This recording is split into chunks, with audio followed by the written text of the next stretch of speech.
আসসালামু আলাইকুম ওয়া রাহমাতুল্লাহি ওয়া বারাকাতুহ। ইসলাম প্রকৃতির ধর্ম। ইসলাম মানুষকে এমনভাবে তৈরি করে যা সফলতার চূড়ান্ত গন্তব্যে পৌঁছে দেয়। বা বলা যায় এমন চরিত্র দিয়ে সাজায় যা পবিত্র, নিরাপদ ও স্বস্তিদায়ক জীবন পরিচালনার যোগ্যতা দেয়। লজ্জাশীলতা ইসলামের শেখানো মৌলিক চরিত্রগুলোর একটি।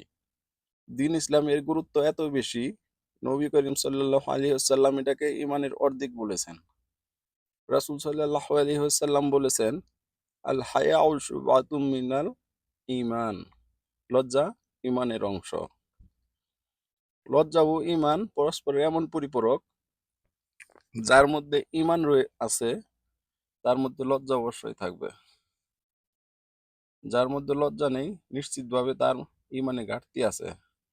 এক কথায় লজ্জা একজন মুমিনের দরকারি একটি গুণ। আজ আমরা তথাগত মুক্ত চিন্তার এমন এক অন্ধকার যুগ অতিবাহিত করছি, যেখানে মানুষ তার ধর্মীয় আত্মাধিক ও পবিত্র ইসমাহকে পায়ে মারিয়ে প্রবৃত্তির পাগলা ঘোড়ায় সওয়ার হয়ে বস্তু পূজার দিকে অবিরাম দৌড়াচ্ছে।